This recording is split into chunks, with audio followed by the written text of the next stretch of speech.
ഇനി അടുത്ത് നമ്മൾ നോക്കാൻ പോകുന്നത് സ്പാനിങ് ട്രീസ് ആണ്. സോ സ്പാനിങ് ട്രീ എന്ന് പറയുന്നത് ബേസിക്കലി ഒരു ഗ്രാഫിലെ എല്ലാ വേർട്ടിസസിനെയും കണക്റ്റ് ചെയ്യുന്ന ഒരു ട്രീനെയാണ് സ്പാനിങ് ട്രീ എന്ന് പറയുന്നത്. Again it's A tree. അതുകൊണ്ട് തന്നെ ആവശ്യമില്ലാത്ത എല്ലാ വേർട്ടിസസിനെയും കണക്ട് ചെയ്യുന്ന ഒരു സൈക്കിൾ ഫോർമേഷൻ എന്നുള്ളൊരു സംഭവം ഇവിടെ വരുന്നില്ല. മിനിമലായിട്ടാണ് നമ്മൾ എല്ലാ വേർട്ടിസസിനെയും കണക്ട് ചെയ്തു പോകുന്നത്. സ്പാനിങ് ട്രീനെ നമ്മൾ സ്കെലിറ്റൺ എന്നും പറയും. സോ ഈ ഒരു ഗ്രാഫ് ഇവിടെ ശ്രദ്ധിക്കുകയാണെന്നുണ്ടെങ്കിൽ ഈ ഒരു ഗ്രാഫിലെ വേർട്ടിസസിനെല്ലാം കണക്ട് ചെയ്യുന്ന രീതിയിൽ രണ്ട് രീതിക്കുള്ള സ്പാനിങ് ട്രീസ് ആണ് ഞാനിവിടെ വരച്ചേക്കുന്നത്. സോ ഇതിങ്ങനെ വരയ്ക്കാവോ എന്നൊരു നിർബന്ധമില്ല. എല്ലാ ട്രീസിനെയും കണക്ട് ചെയ്യാം, എല്ലാ വേർട്ടിസസിനെയും കണക്ട് ചെയ്യണം എന്നുള്ളൊരു കണ്ടീഷൻ മാത്രമേ ഉണ്ടായിരിക്കുള്ളൂ. And it should be a tree. ഇനി അടുത്ത് നമുക്കൊരു ക്വസ്റ്റ്യൻ ചെയ്ത് നോക്കാം. How many spanning trees are there for the following graph? So ഇവിടുത്തെ എത്ര സ്പാനിങ് ട്രീസ് ഉണ്ടെന്നുണ്ടെങ്കിൽ നമുക്ക് ഒന്ന് വരച്ച് നോക്കാം. ഓക്കെ, നമുക്ക് ഇങ്ങനെ ഒരു സ്പാനിങ് ട്രീ വരയ്ക്കാം അല്ലേ? എല്ലാ വേർട്ടിസസിനെയും കണക്ട് ചെയ്ത് 1 2 3 4 5 എല്ലാ വേർട്ടിസസിനെയും കണക്ട് ചെയ്ത് നമുക്ക് ഇങ്ങനെ ഒരു സ്പാനിങ് ട്രീ വരയ്ക്കാം, ഇങ്ങനെ ഒരു സ്പാനിങ് ട്രീ വരയ്ക്കാം, ഇങ്ങനെ ഒരു സ്പാനിങ് ട്രീ വരയ്ക്കാം, ഇങ്ങനെ ഒരു സ്പാനിങ് ട്രീ വരയ്ക്കാം. അത് കഴിഞ്ഞേച്ച് ഇതിനെ കണക്ട് ചെയ്ത് ഇങ്ങനെ നമുക്ക് സ്പാനിങ് ട്രീ വരയ്ക്കാം, ഇങ്ങനെ നമുക്ക് സ്പാനിങ് ട്രീ വരയ്ക്കാം. ആൻഡ് ഓൾസോ വൈസ് വേഴ്സ നമുക്ക് ഇങ്ങനെ വരയ്ക്കാനായിട്ട് പറ്റും. അത് കഴിഞ്ഞേച്ച് നമുക്ക് ഇങ്ങനെ വരയ്ക്കാനായിട്ട് പറ്റും.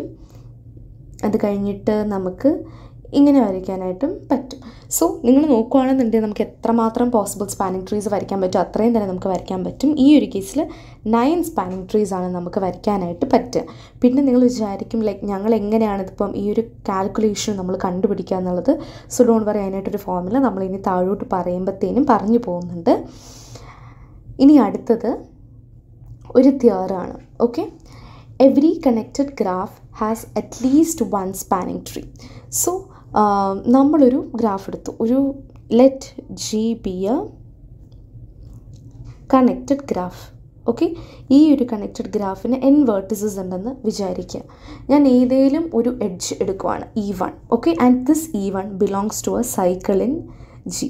സോ നമ്മളിവിടെ കണക്റ്റഡ് ഗ്രാഫ് എന്ന് മാത്രമേ പറഞ്ഞിട്ടുള്ളൂ, വേറൊന്നും പറഞ്ഞിട്ടില്ല. So hence we are taking that okay this can have cycles and this can not have cycles. Okay, so ഞാൻ ഈ ഒരു G1 എടുത്തു. ഓക്കെ, ഞാൻ ഈ ഒരു ജിയിൽ നിന്നും G1നെ ഞാൻ റിമൂവ് ചെയ്തു. സോ അവിടെ ഞാനൊരു സൈക്കിളോടെ റിമൂവ് ചെയ്യുവാണ് ചെയ്യുന്നത്. Let us assume that there is another edge E2 that is again part of a cycle in G, അങ്ങനെയാണെന്നുണ്ടെങ്കിൽ എന്താ നമ്മൾ ചെയ്യുന്നത്? I'm doing G minus E1 minus E2, right? അപ്പം അങ്ങനെ ഞാൻ എൻ്റെ ഗ്രാഫിൽ നിന്നും സൈക്കിൾസിൻ്റെ ഭാഗമായിട്ടുള്ള എല്ലാ എഡ്ജസിനെ ഞാൻ റിമൂവ് ചെയ്യുവാണ്. And since this is a finite graph, ഇതൊരു കണക്റ്റഡ് ഫൈനൈറ്റ് ഗ്രാഫ് ആയതുകൊണ്ട് തന്നെ എനിക്കൊരു കുറച്ച് നമ്പർ ഓഫ് ടൈംസ് കഴിയുമ്പോഴത്തേനും എനിക്കൊരു സബ് ഗ്രാഫ് T കിട്ടും. I will get a sub graph T such that എല്ലാ വേർട്ടിസസിനെയും കണക്ട് ചെയ്തിട്ടുണ്ട്, എന്നാൽ there are no cycles. So no cycles and all my vertices are connected. That T is called a spanning tree. Okay, അങ്ങനെ നമുക്ക് ജിയുടെ spanning tree കിട്ടാനായിട്ട് സാധിക്കും. So നമ്മൾ എന്താണ് ചെയ്യേണ്ടത്? ഓരോ സൈക്കിൾ കോസിങ് ആയിട്ടുള്ള എഡ്ജസിനെ നമ്മൾ റിമൂവ് ചെയ്ത് ഫൈനലി കിട്ടുന്ന ട്രീനെയാണ് നമ്മൾ ജിയുടെ സ്പാനിങ് ട്രീ ആയിട്ട് പറയുന്നത്. ഇനി നമുക്ക് നോക്കാനുള്ള കൺസെപ്റ്റ് എന്ന് പറയുന്നത് ബ്രാഞ്ചസ് ഓർ കോർഡ്സ് ആണ്. ഓക്കെ, അപ്പം ഒരു സ്പാനിങ് ട്രീയിൽ ഇൻക്ലൂഡ് ആയിട്ടുള്ള ടീയുടെ എഡ്ജിനെ ബ്രാഞ്ച് എന്നും ഒരു സ്പാനിങ് ട്രീയിൽ ഇൻക്ലൂഡ് ആവാത്ത സ്പാനിങ് ട്രീയിൽ ഇൻക്ലൂഡ് ആവാത്ത ജിയുടെ എഡ്ജിനെ നമുക്ക് കോഡ് എന്ന് വിശേഷിപ്പിക്കാനായിട്ട് സാധിക്കും. സോ നമുക്കിവിടെ നോക്കിക്കേ, ഈ ഒരു ജി എന്ന് പറയുന്ന ഗ്രാഫ് ഇത് ഒരു സാധാരണ ഗ്രാഫാണ്. It is having a cycle. So ഞാനിവിടെ ഒരു എഡ്ജിനെ ഞാൻ റിമൂവ് ചെയ്തു. ഈ ഒരു എഡ്ജിനെ, ഏത് എഡ്ജാണിത്? E4നെ ഞാൻ റിമൂവ് ചെയ്തു. അപ്പം E4 എന്ന് പറയുന്നത് എൻ്റെ സ്പാനിങ് ട്രീയിൽ ഇല്ല. സ്പാനിങ് ട്രീയിൽ ഇല്ലാത്ത എഡ്ജാണ് E4 എന്ന് പറയുന്നത്. E1 E2 E3 എൻ്റെ സ്പാനിങ് ട്രീയിൽ ഉള്ള എഡ്ജസ് ആണ്. സ്പാനിങ് ട്രീയിൽ ഉള്ള എഡ്ജസിനെ ബ്രാഞ്ചസ് എന്നും സ്പാനിങ് ട്രീയിൽ ഇല്ലാത്ത എഡ്ജസിനെ കോഡ് എന്നുമാണ് നമ്മൾ വിശേഷിപ്പിക്കുന്നത്. Okay, Now let's look into a theorem.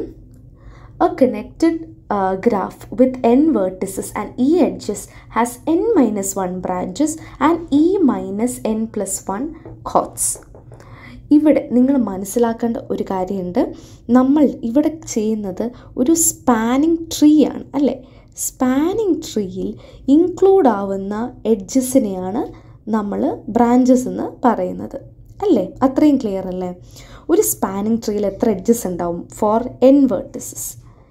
n vertices ആണെന്നുണ്ടെങ്കിൽ by theorem the number of edges will be n minus 1. So hence the number of branches will also be n minus 1. മനസ്സിലായോ? ഇനി നമുക്ക് total number of edges എത്രയുണ്ട് ഈ ഒരു ഗ്രാഫിൽ? E. അപ്പം അതിൽ n minus 1 ബ്രാഞ്ചസ് ആണ് എന്നുണ്ടെങ്കിൽ ബാക്കിയുള്ളത് കോഡ്സ് ആയിരിക്കില്ലേ. എൻ്റെ ഗ്രാഫ് ജിയിൽ എനിക്ക് എഡ്ജസ് ഉണ്ട്. ഓക്കെ, ഈ എഡ്ജസിൽ നിന്ന് n minus 1 എനിക്ക് ബ്രാഞ്ചസ് ആണെന്നുണ്ടെങ്കിൽ വാട്ട്സ് എവർ എനിക്ക് കോഡ്സ് ഉണ്ട് അത് ഇതിൻ്റെ രണ്ടിടത്തിനും സമ്മേഷൻ ആയിരിക്കില്ലേ. So the number of chords would be e minus n minus 1. That's nothing but e minus n plus 1. Hence we have proved the theorem. ഇനി അടുത്ത കൺസെപ്റ്റ് നമുക്ക് ഡിസ്കസ് ചെയ്യാനുള്ളത് rank and nullity of graphs ആണ്. So rank എന്ന് പറയുന്നത് basically നമ്മളുടെ ഒരു spanning ട്രീയിലെ നമ്പർ ഓഫ് ബ്രാഞ്ചസിനെയാണ് നമ്മൾ റാങ്ക് കൊണ്ട് വിശേഷിപ്പിക്കുന്നത്. നള്ളിറ്റി എന്ന് പറയുന്നത് നമ്പർ ഓഫ് കോഡ്സിനെയാണ് നമ്മൾ നള്ളിറ്റി എന്ന് എന്താ പറയുന്നത്. നമ്മൾ റാങ്കിന് റാങ്ക് ഓഫ് ജി എന്നും നള്ളിറ്റി ഓഫ് ജി എന്നും മെൻഷൻ ചെയ്ത് കൊടുക്കും. ഓക്കെ, ഇപ്പം ഈ ഒരു കണക്റ്റഡ് ഗ്രാഫ് എടുക്കാം. ഇവിടെ we have to find the rank and nullity. Okay, അതിന് നമുക്ക് എന്താണ് ആദ്യം വേണ്ടത്? We need to have a spanning tree ആണ് ആദ്യം വേണ്ടത്. അതിന് നിങ്ങൾ എന്താണ് ചെയ്യേണ്ടത്? വേർട്ടിസസ് എല്ലാം എടുത്ത് എഴുതുക. v2, v3, v7, v4, v5 and v6. ഇനി ഉള്ള എഡ്ജസിനനുസരിച്ച് ഇവരെ ഒന്ന് കണക്ട് ചെയ്ത് പോവുക. ഓക്കെ, ഇനി അടുത്തത് v2, v3, v4, v5, v6. Sorry, ഇതിന് നിങ്ങൾക്ക് ഈ ഒരു മെത്തേഡിൽ മാത്രമേ കണക്ട് ചെയ്യാവുന്ന നിയമമൊന്നുമില്ല. നമുക്ക് എങ്ങനെ വേണം ഇവരെ കണക്ട് ചെയ്യാനായിട്ട് സാധിക്കും. സോ നമുക്കറിയാം നമ്മളുടെ എഡ്ജസ് എത്ര എണ്ണുണ്ട്, നമ്മുടെ വേർട്ടിസസ് എത്ര എണ്ണുണ്ട്? 7 വേർട്ടിസസ് ഉണ്ട്. സോ നമ്മളുടെ ബ്രാഞ്ചസ് എന്ന് പറയുന്നത് എന്തായിരിക്കും? n minus 1 ആയിരിക്കും അല്ലേ. So my rank here would be n minus 1. That is nothing but 6. Nullity എന്ന് പറഞ്ഞാൽ എന്തായിരുന്നു? e minus n plus 1. നമ്മുടെ ടോട്ടൽ നമ്പർ ഓഫ് എഡ്ജസ് എത്രയാണ്? 1, 2, 3, 4, 5, 6, 7, 8, 9, 10, 11, 12. So 12 minus 7 plus 1. So here also total would be 6. Okay, അപ്പം അങ്ങനെയാണ് നമുക്ക് റാങ്കും നള്ളിറ്റിയും കണ്ടുപിടിക്കാനായിട്ട് സാധിക്കുക. അതിനായിട്ടുള്ള ഫോർമുലയാണ് നമ്മൾ ലിറ്ററലി മേളിൽ കൊടുത്തേക്കുന്നത്. ബേസിക്കലി നമ്പർ ഓഫ് ബ്രാഞ്ചസും നമ്പർ ഓഫ് കോഡ്സും. ഓക്കെ, സോ നിങ്ങൾക്ക് സ്പാനിങ് ട്രീ വരയ്ക്കണം എന്നില്ല. മാർക്കിനനുസരിച്ച് നിങ്ങൾക്ക് നേരെ ഈ ഒരു ഫോർമുല അപ്ലൈ ചെയ്താൽ മതി. ഒരു റിസൾട്ടാണ് ഇനി അടുത്തതുള്ളത്. n > or = 2 ആയിരിക്കുന്ന കേസിൽ number of distinct spanning tree will be n raised to n minus 2. So അത് നിങ്ങൾ നോക്കി വെക്കുക. സോ എത്ര വേർട്ടിസസ് ഉണ്ടോ അതിനനുസരിച്ച് നമുക്ക് ഡിസ്റ്റിങ്ക്റ്റ് ആയിട്ടുള്ള സ്പാനിങ് ട്രീസ് കാണും. ഇനി അടുത്തത് നമ്മൾ നോക്കാൻ പോകുന്ന കൺസെപ്റ്റ് എന്ന് പറയുന്നത് ഫണ്ടമെൻ്റൽ സർക്യൂട്ട്സ് ഓർ സൈക്കിളാണ്. It's basically the cycles that are formed by adding a കോഡ് ടു ദ സ്പാനിങ് ട്രീ. അതായത് എനിക്കിപ്പം ഇതെൻ്റെ സ്പാനിങ് ട്രീ ആണെന്ന് ഞാൻ പറഞ്ഞിരുന്നു അല്ലേ. അപ്പം ഇതിലോട്ട് ഞാൻ എൻ്റെ മാറ്റി വെച്ച കോഡ് ഞാൻ ആഡ് ചെയ്യുവാണെന്നുണ്ടെങ്കിൽ what will I get? I'll be getting a cycle അല്ലേ. അപ്പോൾ ഈ ഒരു സൈക്കിളിനെ നമ്മൾ ഫണ്ടമെൻ്റൽ സൈക്കിൾ അല്ലെങ്കിൽ ഫണ്ടമെൻ്റൽ സർക്യൂട്ട് എന്ന് നമ്മൾ വിശേഷിപ്പിക്കും. So to a spanning tree T if I'm adding an edge അല്ലെങ്കിൽ ഒരു കോഡ് ഞാൻ ആഡ് ചെയ്യുവാണെന്നുണ്ടെങ്കിൽ I'm getting cycle C അല്ലെങ്കിൽ ഒരു ഗ്രാഫ് ജി ആണെന്നുണ്ടെങ്കിൽ അവരെ നമ്മൾ ഫണ്ടമെൻ്റൽ സർക്യൂട്ട്സ് അല്ലെങ്കിൽ ഫണ്ടമെൻ്റൽ സൈക്കിൾസ് എന്ന് നമ്മൾ വിശേഷിപ്പിക്കും. Let us look into a theorem next.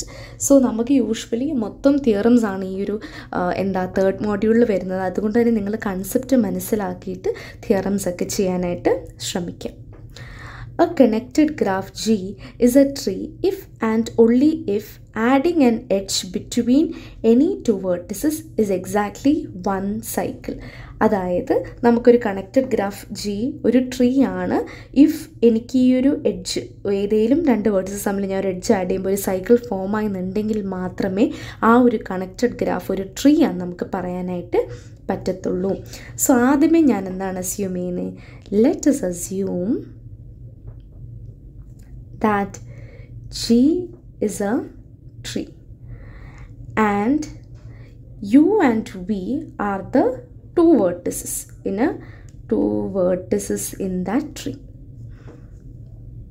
In that tree. Okay, so in the tree le rendu vertices aanu U um V um. So let us assume that I am adding on an edge. And അപ്പോൾ എനിക്ക് ഞാനൊരു edge ഇവിടെ add ചെയ്തു. അപ്പോൾ ഇവർ തമ്മിലൊരു connection ഇല്ലായിരുന്നു. അപ്പോൾ ഞാനിവർ തമ്മിലൊരു എഡ്ജ് ആഡ് ചെയ്തു എന്ന് വിചാരിക്കുക. സോ അങ്ങനെ ആഡ് ചെയ്തു എന്നുണ്ടെങ്കിൽ ഇപ്പോൾ ഫോർ എക്സാമ്പിൾ ഇതിങ്ങനെ ആയിരിക്കും ആ ട്രീ കിടക്കുന്നത്, ഇങ്ങനെ ആയിരിക്കും ഈ ട്രീ കണക്ട് ചെയ്ത് കിടക്കുന്നതെന്ന് വിചാരിക്കാം. So if I'm adding an edge P, okay, അല്ലെങ്കിൽ ഒരു പാത്ത് പി ഞാൻ ആഡ് ചെയ്തു എന്നുണ്ടെങ്കിൽ പി വേണ്ട നമുക്ക്, I think so this edge ഈ ഒരു യു വി എന്നുള്ള എഡ്ജ് ഞാൻ ആഡ് ചെയ്തെന്നുണ്ടെങ്കിൽ ഈ ഒരു edge now this is forming a cycle അല്ലേ. So let us assume that this edge U V is a part of two cycles. ഓക്കെ, cycle 1ൻ്റെയും സൈക്കിൾ 2ൻ്റെയും പാർട്ടാണ് നമ്മൾ എടുക്കുക. അപ്പോൾ നമ്മൾ ഇവിടെ എന്താണ് പ്രൂവ് ചെയ്യുന്നത്? എക്സാക്ട്ലി വൺ സൈക്കിളിൻ്റെ ഭാഗമാണോ എന്നുള്ളതാണ് നമ്മൾ പ്രൂവ് ചെയ്യുന്നത്. പക്ഷേ രണ്ട് സൈക്കിളിൻ്റെ ഭാഗമാണ് നമ്മളങ്ങ് അസ്യൂം ചെയ്യുവാണ്. സോ ഈ ഒരു എഡ്ജിനെ ഞാൻ റിമൂവ് ചെയ്ത് കഴിഞ്ഞ് കഴിഞ്ഞാൽ there will be two cycles that will be disconnected. And that is not the case because നമ്മൾ പറഞ്ഞു ഒരു എഡ്ജ് യു വി ആഡ് ചെയ്യുമ്പോഴത്തേനും we will be having a unique path. അപ്പം ആ യുണീക്ക് പാത്ത് എന്നുള്ള കൺസെപ്റ്റ് ഇവിടെ അന്വർത്ഥമാവുന്നില്ല. ഒരു യുണീക്ക് പാത്ത് പി എന്നുള്ളത് ഇവിടെ അന്വർത്ഥമാവുന്നില്ല. And hence if we are having a UV and there is a path P, it is only one cycle. Okay, because രണ്ട് cycle disjoint ആവുക എന്നുള്ളത് പോസിബിൾ ആയിട്ടുള്ള കാര്യം അല്ല. And conversely if we are having only one cycle U V, okay, അങ്ങനെയാണെന്നുണ്ടെങ്കിൽ ഈ ഒരു tree minus U V എന്ന് പറയുന്നതും കണക്റ്റഡ് ആയിരിക്കും for a graph G and hence it will be not having any cycles. So അതുകൊണ്ട് G ഒരു tree ആയിരിക്കും. ഒന്നുകൂടെ പറയാം, ആദ്യമേ നമ്മൾ എന്താണ് ചെയ്തത്? ജി ഒരു ട്രീ ആണെന്ന് അസ്യൂം ചെയ്തു. നമ്മൾ യുവും വിയും തമ്മിൽ ഒരു എഡ്ജ് വെച്ച് കണക്ട് ചെയ്യുകയാണ് ചെയ്യുന്നത്. അങ്ങനെ നമുക്കൊരു പാത്ത് പി കിട്ടുകയാണ് ചെയ്യുന്നത്. അപ്പം ഞാൻ ഈ ഒരു പാത്ത് പി രണ്ട് സൈക്കിൾസിൻ്റെ ഭാഗമാണ്. ഈ ഒരു എഡ്ജ് യു വി എന്ന് പറയുന്നത് രണ്ട് സൈക്കിൾസിൻ്റെ ഭാഗമായിട്ട് ഞാൻ ഉണ്ട് എന്നുള്ള രീതിയിൽ പറയുമ്പോഴത്തേനും പിയുടെ യുണീക്നെസ്സിനെയാണ് അവിടെ ക്വസ്റ്റ്യൻ ചെയ്യുന്നത്. Hence which is not possible. Conversely if P plus U V എന്ന് പറയുന്നത് ഈ ഒരു സംഭവം അതൊരു സൈക്കിളേ ഉള്ളൂ എന്ന് വിചാരിക്കുക. അപ്പം ഈ ഒരു എഡ്ജിനെ ഞാൻ റിമൂവ് ചെയ്യുമ്പോഴത്തേനും ആ ഒരു സൈക്കിൾ ഇല്ലാണ്ടാവാണ് അവിടെ ചെയ്യുന്നത്. ഹെൻസ് നമുക്ക് ആ ഒരു ട്രീ കിട്ടും. അതായത് യു വി റിമൂവ് ചെയ്തുള്ള ആ ഒരു ട്രീ കിട്ടും. വിച്ച് മീൻസ് ദാറ്റ് സൈക്കിൾ ഇല്ലാത്തപ്പം ജി ഒരു ട്രീ ആണ് എന്നുള്ള രീതിക്ക്. Okay, hope you understood that theorem. ഇതൊരു സിമ്പിൾ തിയറമാണ്. That is any connected graph G with n vertices and e edges has e minus n plus 1 fundamental cycles. എന്താണ് ഒരു fundamental cycle എന്നുള്ളത് നമ്മൾ നേരത്തെ പഠിച്ചിട്ടുണ്ടായിരുന്നു അല്ലേ? എന്താണ് ഒരു ഫണ്ടമെൻ്റൽ സൈക്കിൾ എന്ന് പറയുന്നത്? നമുക്ക് ഇപ്പം വിത്ത് കോഡ്സ് വെച്ചിട്ട് ഫോം ചെയ്യാൻ പറ്റുന്ന സൈക്കിൾസിനെയാണ് ഫണ്ടമെൻ്റൽ സൈക്കിൾസ് എന്ന് നമ്മൾ പറയുന്നത് അല്ലേ? നമ്മളുടെ സ്പാനിങ് ട്രീയിലോട്ട് കോഡ്സിന് നമ്മൾ ആഡ് ചെയ്യുമ്പോഴത്തേനും spanning tree plus any one കോഡിനെയാണ് നമുക്ക് ഒരു ഫണ്ടമെൻ്റൽ സൈക്കിൾ എന്ന് പറയാനായിട്ട് പറ്റുന്നത്. What are the number of chords that we have? നമ്മൾ പ്രീവിയസ് തിയറത്തിൽ പ്രൂവ് ചെയ്തായിരുന്നില്ലേ E minus N plus one. So അതുകൊണ്ട് തന്നെ E minus N plus one cycles നമുക്ക് ഉണ്ടാക്കാനായിട്ട് പറ്റത്തില്ലേ? ഓരോ കോഡ് ആഡ് ചെയ്ത് നമുക്ക് ഉണ്ടാക്കാനായിട്ട് പറ്റത്തില്ലേ? അത്രയേ ഉള്ളൂ. സോ അതേ ഇവിടെ പറയുന്നുള്ളൂ. And that's all about that theory.